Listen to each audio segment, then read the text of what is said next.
Dando continuidade à nossa programação, assistiremos à palestra A Nova Disciplina do Ágil, Lei 12.973, de 2014. Para coordenar os trabalhos, convidamos o excelentíssimo juiz de Direito do Estado de Santa Catarina, senhor Rafael Sandi. Boa tarde a todos.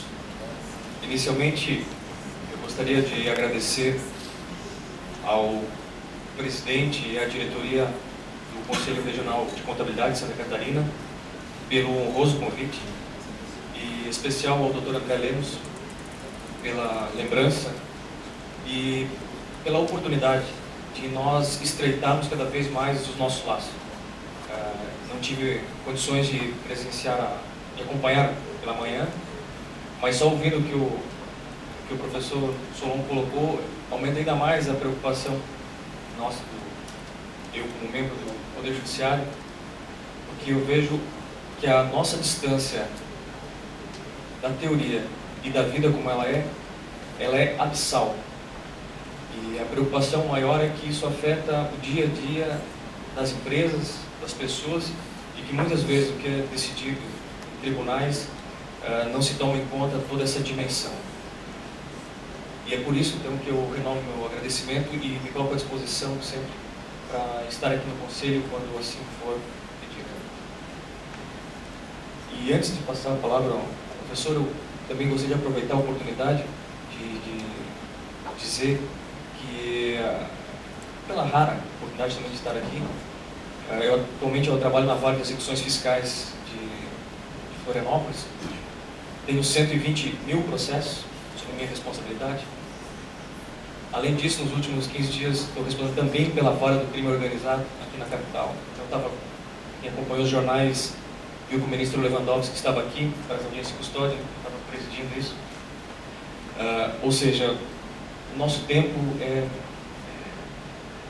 é muito difícil encontrar o tempo correto para dar atenção a esses casos. E esse contato, essa proximidade é absolutamente essencial para elevarmos a qualidade das decisões judiciais. Do contrário, tudo é tratado de maneira rasa, sem a profundidade que o professor colocou.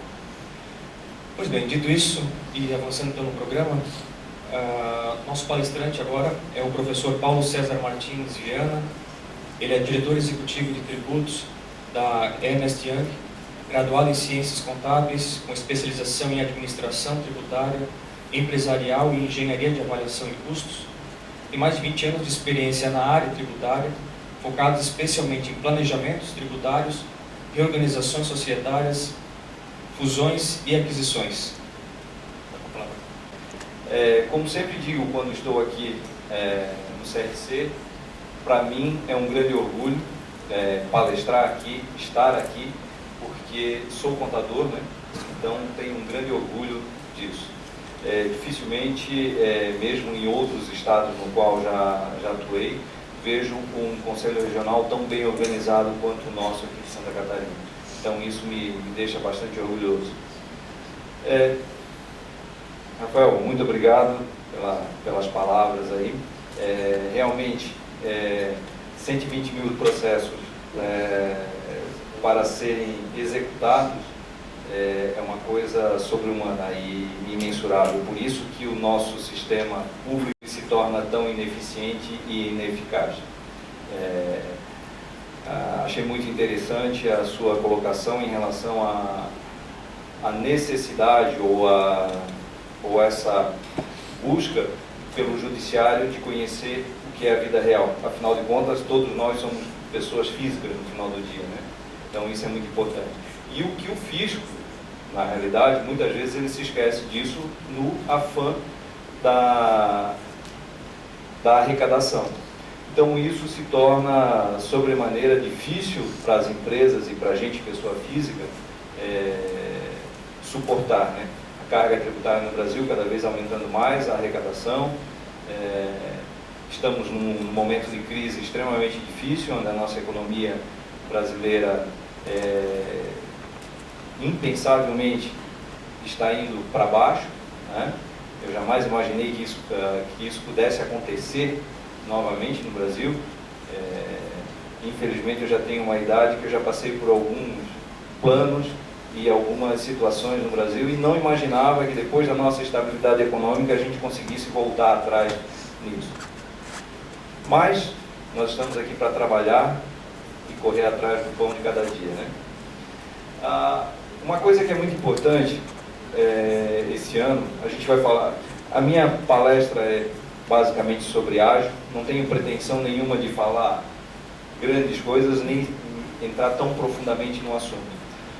Mas saiu um dado muito interessante essa semana, que o número de autuações, o valor de autuação fiscal, o plano de autuação fiscal, a autuação fiscal para esse ano da Receita Federal era de 150 bilhões de reais em emissão de autuações. Eu não sei se já foi dito isso hoje de manhã, mas saiu agora, essa semana, que no primeiro semestre o relatório de fiscalização já atingiu 75 bilhões. 77 alguma coisa. Aproximadamente 40% maior do que o mesmo período do ano anterior. Qual que é o grande ponto disso? A fiscalização está sendo mais eficiente, estão trabalhando mais, indo mais atrás dos grandes contribuintes? Sim, mas nós temos uma coisa muito importante, que são os SPEDs, e que provavelmente a maioria de vocês aqui sabe e conhece muito bem, e todas as informações passaram a ser eletrônicas, então ficou muito fácil para o fisco hoje fiscalizar. Apenas uma pequena busca no arquivo do ECD da companhia, ele consegue achar quantas vezes aparece a palavra ágil. Então isso é muito fácil. Ajustes de inventário, ágil, recuperação de tributos, provisões. Tem acompanhado diversas fiscalizações aqui no nosso estado, e o fisco, ele quando já faz o termo de abertura de fiscalização, ele já pede a informação correta daquilo que ele quer. Como o Solon falou ainda há pouco, eles vão lá, autuam um ano, que está prescrevendo, e aí aguardam o contribuinte para ver o que ele vai fazer em relação àquilo. Nós temos visto autuações sobre despesas, sobre gastos de diretores e de executivos das empresas serem glosadas aos montes. Então, isso é só um exemplo do que tem acontecido com a fiscalização. E agora, sem o amparo do CARF, nesse período, e com a remodelação do CARF, que a gente não sabe para onde vai caminhar também, talvez as decisões venham não tão favoráveis como a gente imaginava aqui. Eu tive o absurdo de ver uma autuação nesse ano que passou, que a fiscal, ela autuou o contribuinte por conta da contabilização do IR diferido. Eu estou dando isso como um exemplo, só para vocês terem ideia do seguinte: obviamente que o contribuinte ele vai conseguir se vencer esse caso, mas quanta energia que ele vai despender com isso? Quantas pessoas da empresa vão deixar de estar voltada para o propósito negocial da empresa para terem que se preocupar com essa autuação, que não foi pequena, por conta de uma pessoa totalmente sem capacidade. Não é o caso da maior parte dos fiscais, porque hoje eles estão muito bem capacitados para a autuação. E as autuações hoje, elas estão vindo muito bem embasadas. Muito bem embasadas. Mesmo que seja numa tese extremamente fina, tênue, mas estão vindo muito bem embasadas. Dito isso, qual é o meu tempo? 45. Então eu tenho até as 3 horas, é isso? 3h15. Aqui a gente vai tocar no assunto que a Receita Federal e que os fiscais mais gostam. Aqui não tem como se escapar de uma autuação fiscal. Fez ágil, tem autuação fiscal. Não tem como. Vai ter autuação fiscal. Não vai ter jeito. São duas coisas que o fisco luta para... que o governo, a Receita, luta para acabar. Aproveitamento do ágil Até a edição da 12973 ela demorou muito tempo, porque no GETAP, principalmente, foi discutido isso durante 3, 4 anos, porque era a Receita querendo tirar o ágio, os contribuintes querendo que o ágio se mantivesse, e foi até o final, até que conseguiu se manter o ágio com algumas modificações. E outro assunto é acabar com os juros sobre capital próprio, que tem um projeto da senadora ilustre Gleisi Hoffmann, que acaba com os juros sobre capital próprio. Ele ia para a votação agora, mas conseguiram derrubar. E a tributação, aliado a isso, a tributação sobre lucros, né? Sobre dividendos distribuídos. Então, passaria a ser tributado lucros e dividendos. Isso está em pauta, não saiu da pauta do governo, porque isso é questão, não existe uma lei obrigando a ser tributado, não é, mas está em discussão. Nós tivemos um projeto de lei, naquela semana isso, mas isso ainda não voltou para votação. Ainda está é um dos desejos da Receita Federal, das comissões. E uma outra coisa que está muito claro aí, que está sendo ventilado toda hora, que é o aumento do imposto sobre herança. Santa Catarina é o único estado que cobra a alíquota máxima do ITCMD, que é de 8%. Porém, o estudo que se tem é para federalizar o imposto, o ITCMD, e passar a alíquota para 20%. Fácil? 50, pronto. O imposto sobre grandes fortunas, obviamente que não vai passar, porque imagina pegar todo esse pessoal do petrolão. Isso é uma questão bem difícil. Mas, indo para frente aqui no ágio, o que quer dizer ágio, né? Mais uma vez aqui a apresentação ficou prejudicada porque há uma versão diferente de PowerPoint entre a nossa e a do CRC. Então, teimosamente, sempre acontece as letras ficam menores. Ficou extremamente difícil, né? O ágio, ele vem lá da 9532, né? Está difícil de ler, doutora? Não trouxe óculos. Mas eu vou ler para o doutor. A Lei 9.532, ela estabelecia as regras fiscais do ágio e do deságio na aquisição de investimentos e de participações societárias. Tá? Então, a lei matriz é a 9.532/97, que é a lei que estava em vigor até a 12.973. A 12.973, ela, depois de tantas mudanças e tanta discussão, ela manteve o ágio, tá? Mas só que ela altera as regras fiscais do ágio. Ela inclui o conceito de ágio e deságio muito parecido com o conceito contábil, que é a da apuração do goodwill, da mais-valia e da menor-valia dos investimentos. Tá? Então fica muito próximo do que a gente fazia, que era o PPA, né?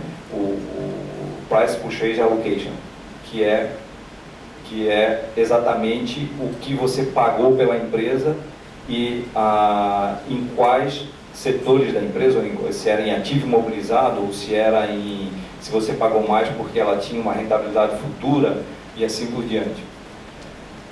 A IN 1515, ela vem regulamentando essas alterações. Então essas são as 3 legislações que estão vigentes hoje em relação ao ágio. Nós temos aí uma regra de transição,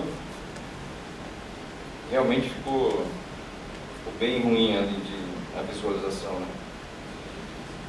Então, nessa regra de transição, para todas as aquisições feitas a partir de 31 de dezembro de 2014 e incorporadas até 31 de dezembro de 2017, ficam valendo as regras anteriores da 9.532. A partir daí, começa a valer a regra da 12.973. certo? O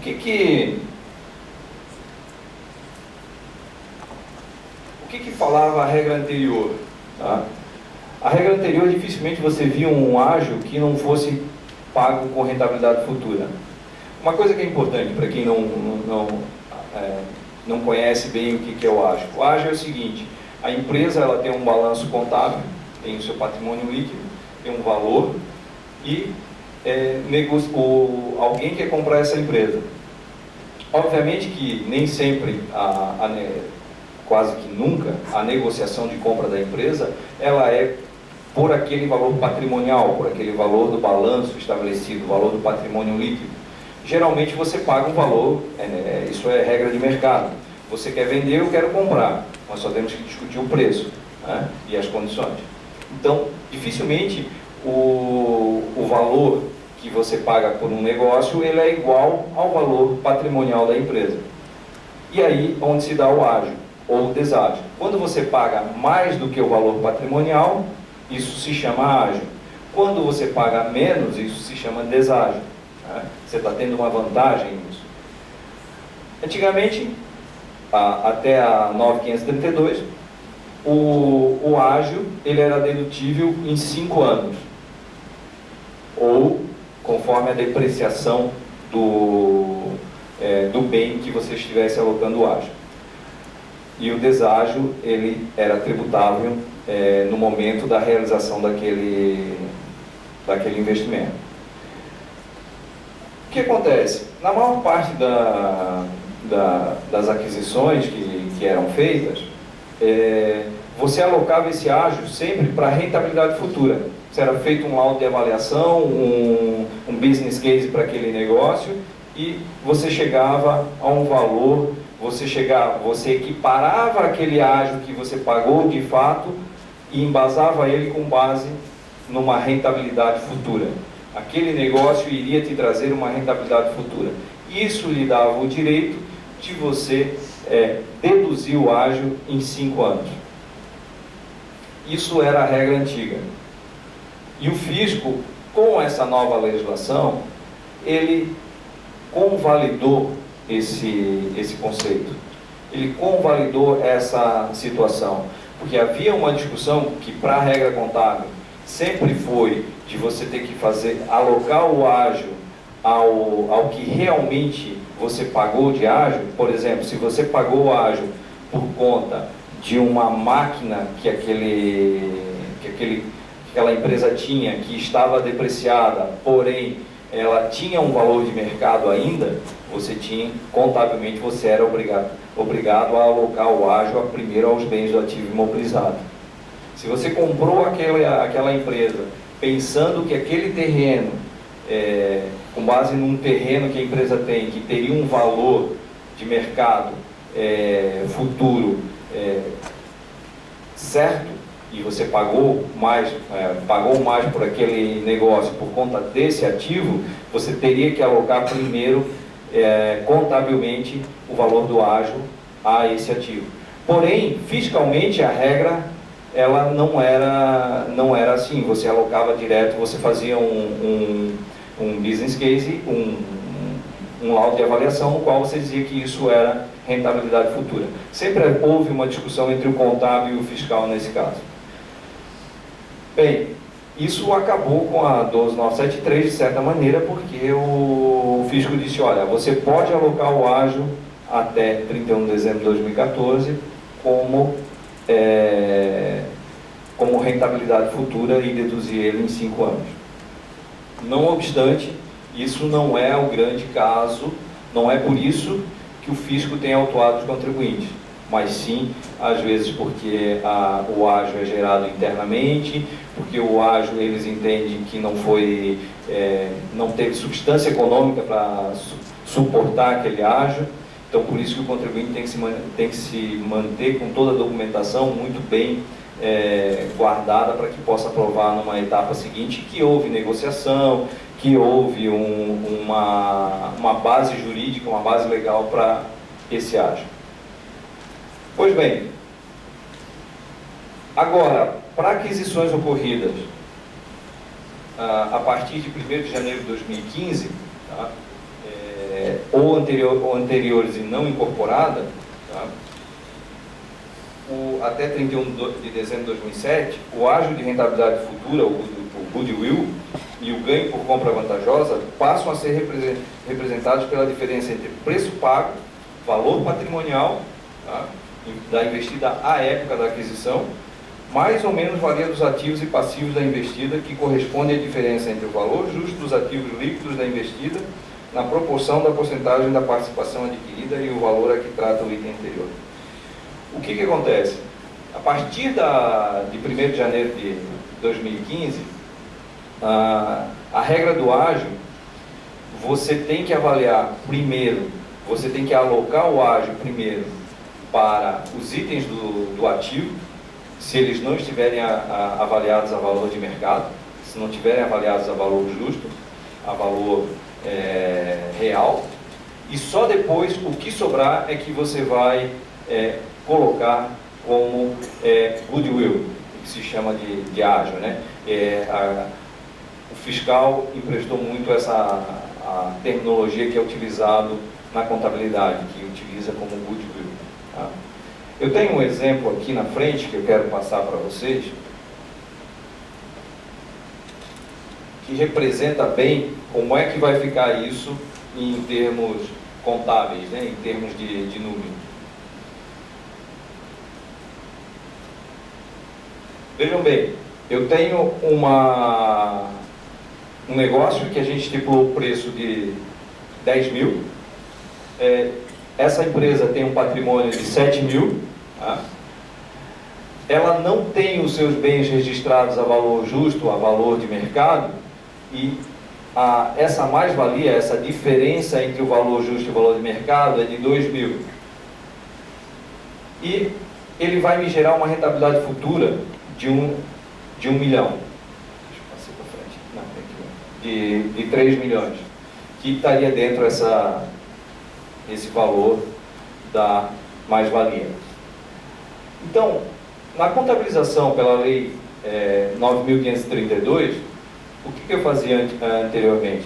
Eu tinha um valor patrimonial de 7 mil, um ágio de mais-valia eu não registrava, e é o que a lei me permite hoje, ainda não registrar, e eu tenho uma rentabilidade futura de 3 mil. No final na somatória eu tenho 10 mil, que é o valor que eu paguei efetivamente pelo ativo, pelo negócio. Na 12.973, eu vou ter que abrir o que é essa mais-valia e o que é a rentabilidade futura. Então, se eu paguei 10 mil pelo negócio e eu tenho 2 mil que são de mais-valia, que eu tenho que alocar aos ativos, vai me sobrar só 1 mil, que é de goodwill ou de ágio de rentabilidade futura. Tá? O que implica isso? Implica o seguinte: a dedutibilidade para fins de imposto de renda disso. Isso implica em diferimento de tributação.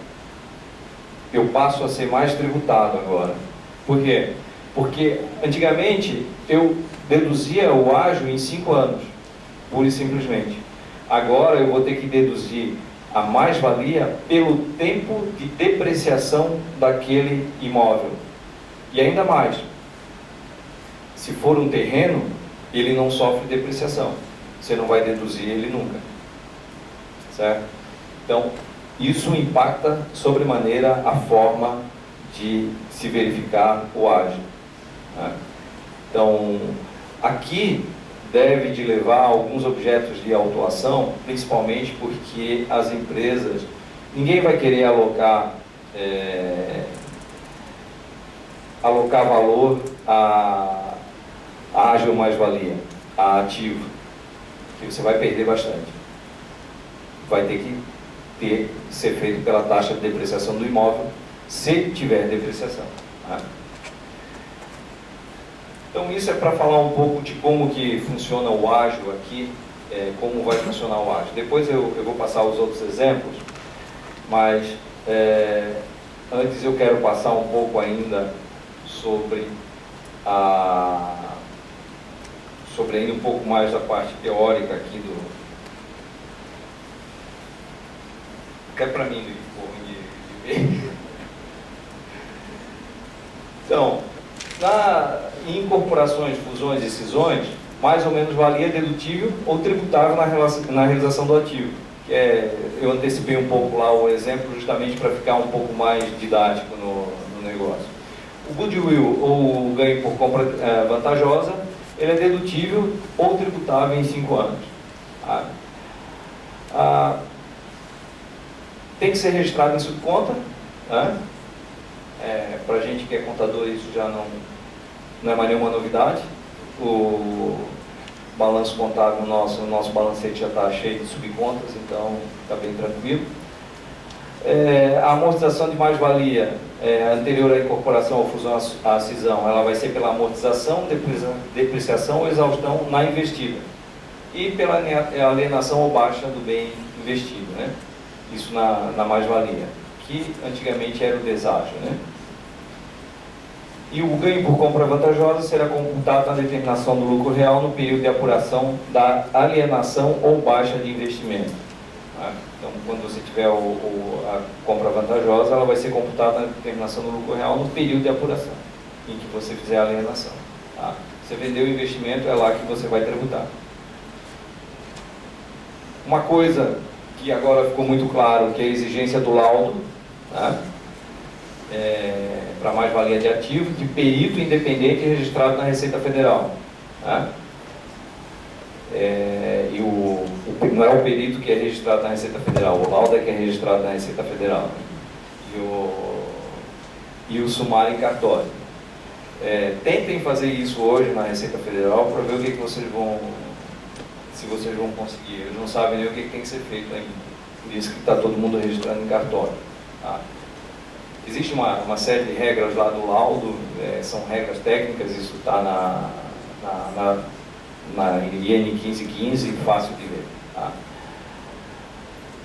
O aproveitamento do ágio mais-valia ou do ágio goodwill, quando da incorporação, fusão ou cisão, sendo vedado quando decorrer de aquisição entre partes dependentes.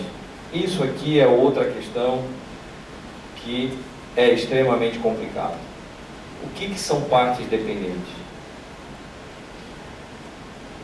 São considerados partes dependentes quando o adquirente e o alienante são controlados, direto ou indiretamente, pela mesma parte ou parte. Só essa parte aqui de controlados, direto ou indiretamente, isso já elimina um monte de ágio. Porque você tem grupos econômicos que investem em diversos tipos de empresas, e se eles forem fazer a incorporação dessas empresas, esquece, não vai ter ágio. O ágio não vai ser dedutível. Existir relação de controle entre o adquirente e o alienante, que se houver algum tipo de controle entre as duas.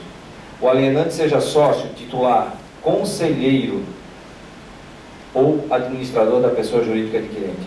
Conselheiro. Então, imagine que hoje a gente tem uma série de empresas, várias empresas de Santa Catarina, o presidente de uma empresa é conselheiro em outra empresa. E existe uma oportunidade de negócio para ele adquirir aquele negócio, ele não pode fazer, porque, quer dizer, ele pode fazer, mas o ágio não vai ser dedutível.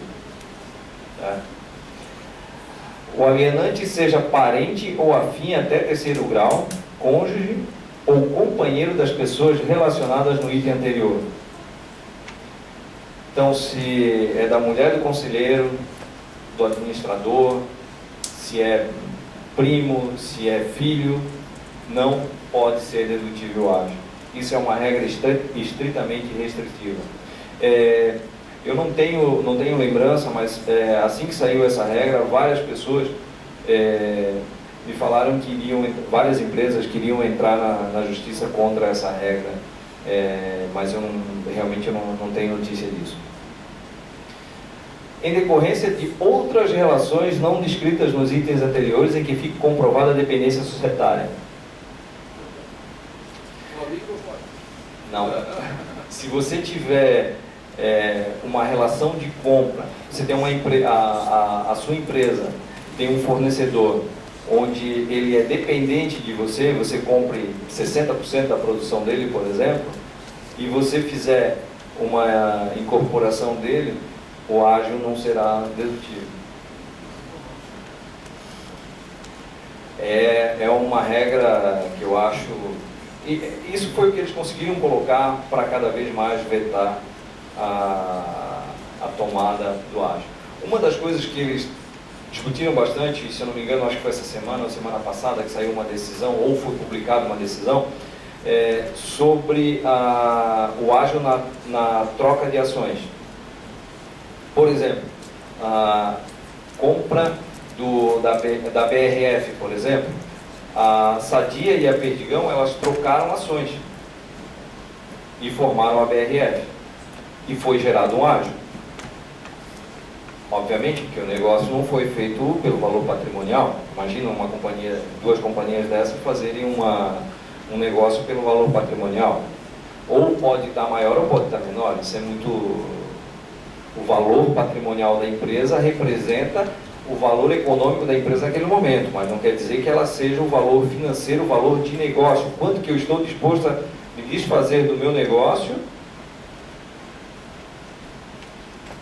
passar esse negócio para outro. Eu tenho um valor patrimonial, ele vale 100 milhões. Mas olha, você quer comprar? Eu vendo, mas eu vendo ele por 500 milhões. Coisa nesse sentido. E aí, o fisco sempre proibiu a questão de ágil na emissão, na troca de ações. Saiu uma decisão agora, se eu não me engano foi semana passada, ou foi publicado, que dando favorável ao contribuinte. Mas ainda é uma questão bastante cinzenta, tanto no judiciário, quanto principalmente para a Receita Federal.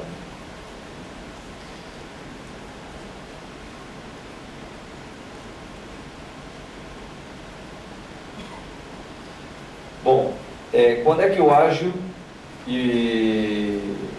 mais-valia e o ágil goodwill, que é o ágil rentabilidade futura, que ele não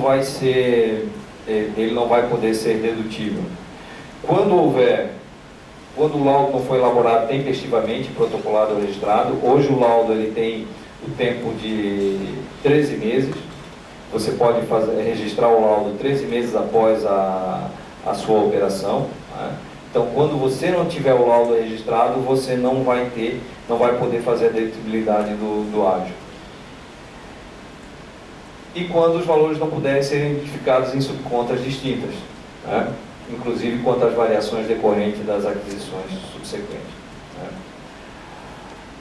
O laudo será desconsiderado se comprovadamente contiver vícios ou incorreções de caráter relevante. Isso é mais uma questão extremamente subjetiva. O laudo ele tem uma estrutura já pré-determinada, e eu entendo que nesse caso só se o fisco conseguir comprovar que não houve lá propósito negocial, que não houve de fato a operação não ocorreu, para que ele possa descaracterizar o laudo, ou um critério de avaliação que ele consiga provar através de perícia que aquela avaliação não foi feita de forma correta. Tá? Então, esse é um ponto importante também a ser observado. E fica dispensada a exigência de preparação do protocolo, registro do laudo, o sumário de perito independente para as aquisições efetuadas até 31 de dezembro de 2013, para quem optou por antecipar os efeitos da Lei 12.973, e até 31 de dezembro de 2014 para os não optantes. Né? Então, quem fez a operação nesse período não precisa registrar o laudo de avaliação.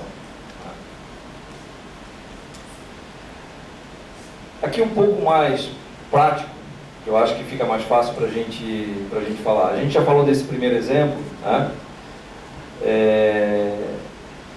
Tem um outro exemplo que é muito interessante, que é a questão quando você paga mais do que o valor devido. Esse aqui também é um ágil mais-valia e goodwill, quando você tem os dois, né? Esse é o cenário 1. O cenário 2 é quando você tem um deságio ou ganho por compra vantajosa. O que acontece? Antigamente, quando você ia fazer, você comprava uma empresa, você pegava o balanço patrimonial dela, como base e você tinha o quanto que você pagou. A diferença, ela era ágil. Né? Hoje, antes de você calcular o ágil, você tem que ver se aquele ativo que você tem lá na empresa, no balanço patrimonial da empresa, eles estão avaliados a valor, avaliados a valores corretos. E pode ser que você tenha uma compra vantajosa por conta de que aquela empresa ela não registrou contabilmente todos os efeitos de mercado que aquele bem tinha. E aí isso vai impactar mais uma vez na dedutibilidade do ágio. O que acontece? Nesse caso, você tem um preço você pagou 6 mil por esse ativo, você tem um patrimônio líquido essa empresa tinha um patrimônio líquido de 7 mil, teoricamente você tinha um deságio de 1.000. Só que esses bens, eles estavam superavaliados em 5 mil, ou melhor, não estavam avaliados corretamente, eles tinham uma mais-valia de 5 mil. O que acontecia na regra anterior? Você tinha um valor patrimonial de 7 mil e você pagou 6 mil, você tinha um deságio de 1.000. Agora, nessa situação nova, você primeiro tem que registrar a mais-valia dos ativos. Então você tinha lá, basicamente você tem que reestabelecer o patrimônio líquido daquela empresa com os valores avaliados corretamente. Então você tem lá um valor patrimonial de 7 mil anteriormente, mas você tem bens que devem sofrer uma reavaliação, um valor justo, que eles passam a ter um valor de 5 mil, você passa a ter um novo valor do investimento, um novo patrimônio líquido dessa empresa de 12 mil. E aí fica a questão, qual que é o meu ganho por compra vantajosa? É de 6 mil e não de 1.000, porque na realidade eu comprei um negócio que o patrimônio líquido dela valia 7 mil, mas na realidade o negócio valia 12 mil. Então primeiro eu tenho que registrar esse ganho por compra vantajosa para depois apurar se eu tenho ágio ou deságio. E nesse caso aí, primeiro eu tenho que registrar a mais-valia dos meus ativos para depois apurar se eu tive um ganho por compra vantajosa ou não. Então, vejam que aumenta sobremaneira o valor do meu deságio e ganho por compra vantajosa. Eu tinha 1.000 e agora eu passo a ter 6 mil. O que acontece? Aquela parte dos 5 mil que eu fiz de mais-valia, ela passa a ser dedutível pela realização do ativo, pela depreciação, amortização e exaustão. Se for um terreno, já não tem... se o bem não tiver realização, vai ser só lá no momento da venda dele. Tá? O que acontece? O ganho por mais-valia, antes, o deságio, ele não era tributável, só tributava na realização do investimento. Agora, o ganho por mais-valia, ele passa a ser tributável em 5 anos. Assim como o ágio é dedutível em 5 anos, o ganho por compra vantajosa, ele é tributável em 5 anos. Então aqui você já tem uma mudança de critério significativa que lhe leva de imediato para uma tributação. Todo ganho de compra vantajosa você vai tributar ele aí em 5 anos. Então isso é extremamente importante, a verificação. Além disso, aqui eu tenho também o goodwill e ganho por compra vantajosa e mais-valia. Né? Tenho os 3 elementos juntos. Né? Inicialmente eu tinha um ágio por rentabilidade futura, né? Depois eu tive o meu valor do investimento, só que eu tinha aí uma mais-valia, esse meu investimento ele valia mais do que eu realmente imaginava. E agora eu tenho que fazer o quê? Eu tenho um ganho por compra vantajosa de 2 mil, tenho o ágio mais-valia dedutível pela realização do ativo e deixo de ter o meu goodwill, meu ágio meu ágio sobre rentabilidade futura. Tá? Então, esse exemplo aqui é bem interessante também. A gente está bem em cima do horário, vou ter que correr um pouquinho. Bom, aqui depois vai ser disponibilizado para vocês aqui o material. Tem toda a legislação de mais-valia, menos-valia, goodwill, ganho por compra vantajosa, o desdobramento de custo de aquisição com base no laudo, aqui também a continuação. Por fim, aí o meu... Não é a minha propaganda, mas não escrevi um livro, Solon. Quem sabe um dia ainda serei capaz disso, mas eu sou diretor de impostos da Ernst Young aqui em Santa Catarina. Sou responsável por toda a parte tributária aqui em Santa Catarina. Sempre é um prazer estar aqui, agradeço demais. Espero ter atendido a expectativa de vocês. Sei que é difícil superar as expectativas, porque estou palestrando logo depois do Solon, que fez uma palestra muito boa. Então, muito obrigado a vocês e fico à disposição. Adilson, muito obrigado. André, muito obrigado.